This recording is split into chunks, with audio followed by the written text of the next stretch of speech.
Voilà donc pour la dernière partie, on va démonter le vilebrequin. Donc pour ça, 8 vis à retirer pour les bielles. Ensuite on pourra retirer le vilebrequin et puis regarder les coussinets. Donc pour ça, il nous faut dévisser des vis Torx avec donc des vis Torx mâle, donc il nous faut une douille femelle. Alors du E10, qu'est-ce que ça dit? Ben, ça dit que c'est ça. Et évidemment c'est du 3/8.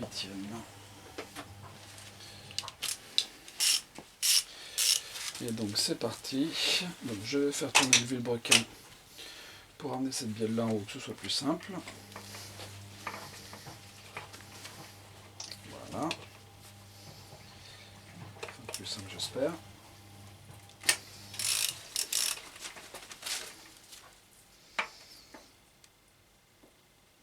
C'est serré fort. Mais bon, ça s'en va assez facilement.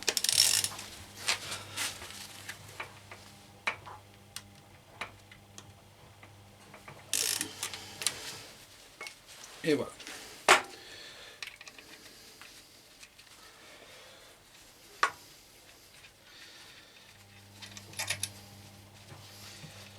Voilà les deux vis qui maintiennent le premier chapeau de la première bielle. Voilà. Alors, eh bien,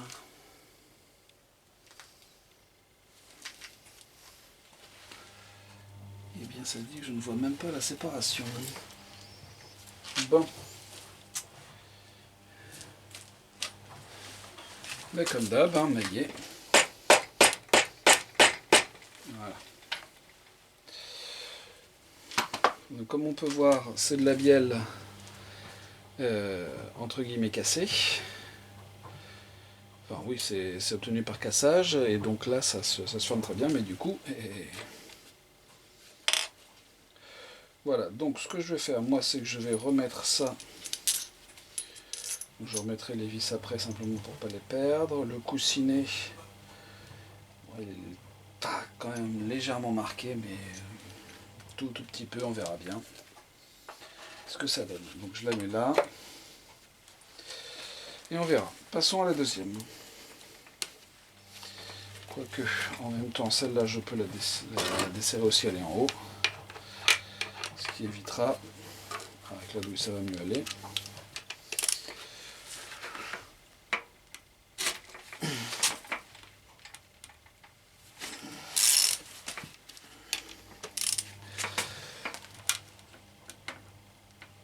Bon, c'est serré fort, mais bon, c'est quand même jouable. La clé n'est pas super grosse.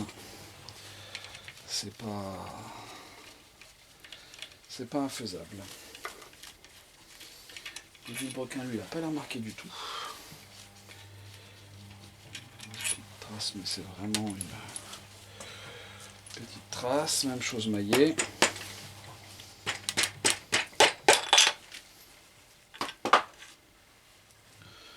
Voilà, là... ouais, bon, on voit que c'est pas neuf, hein, mais sans être vraiment très abîmé. Voilà. Voilà. Voilà. On va retirer les deux du milieu. Et puis après, donc, on pourra remettre tous ces chapeaux pour pas dépareiller les bielles.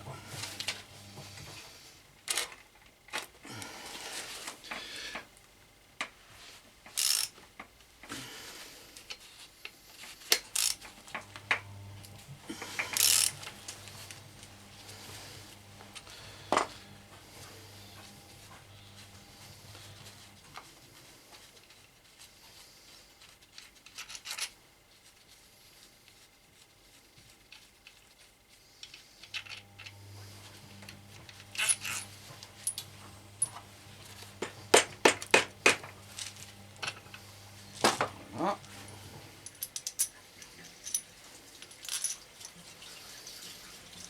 Tac.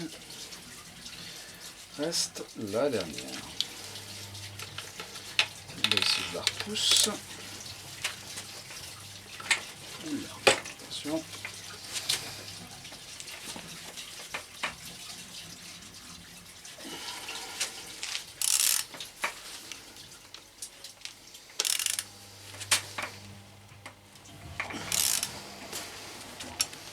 Et voilà la dernière.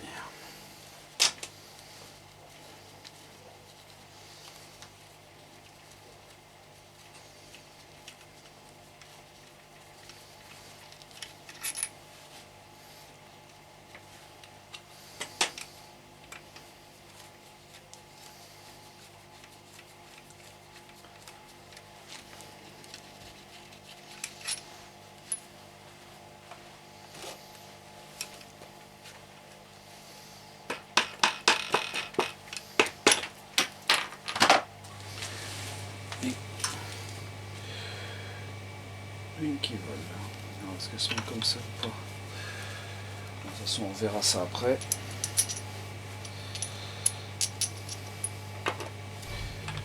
On repousse ça.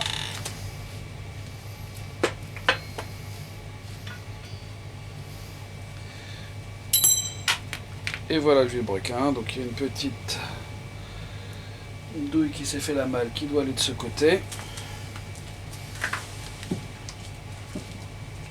Heureusement, elle n'est pas allée très loin. Pas de souci. Hop, elle se met là. Et voilà. Donc on a tout. Je vais remettre les chapeaux de bielle sur les bielles et on les sortira de l'autre côté. De cette façon, pas d'inversion possible. Et pas trop de soucis. Hop, et là, numéro 2.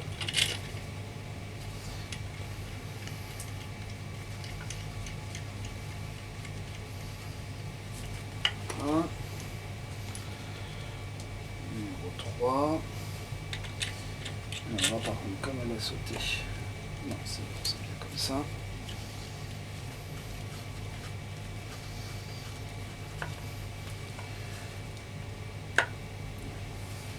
Comme c'est cassé, de toute façon, si on ne la remet pas dans le bon sens, on voit tout de suite que ça ne marche pas. En même temps, ici, il y a une petite inscription qui doit se retrouver a priori de ce côté-là, en fait, hein. En bas à droite, en bas.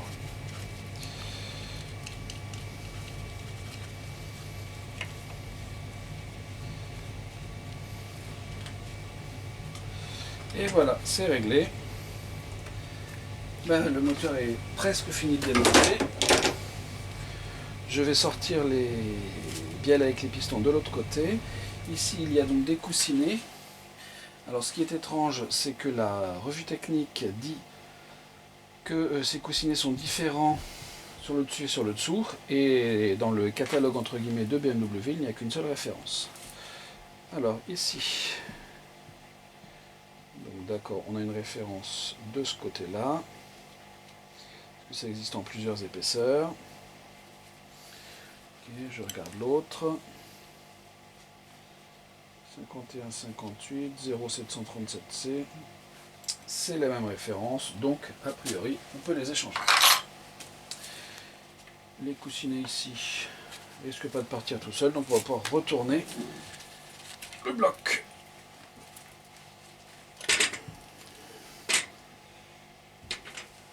Et voici le bloc de l'autre côté. Alors, une fois n'est pas coutume, on a tous les pistons en haut, parce que forcément, on a fait ça comme ça.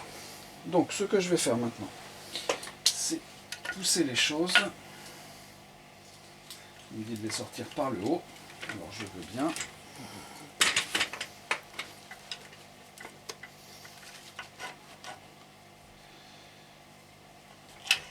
Et donc, en voilà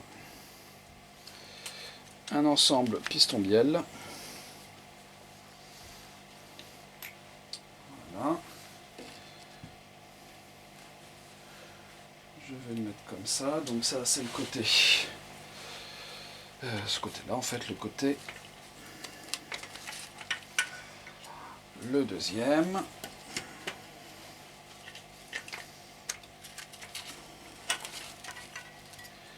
Le troisième. Et le quatrième.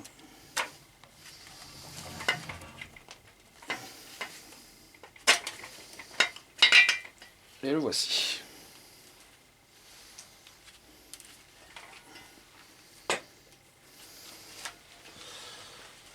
Hop là.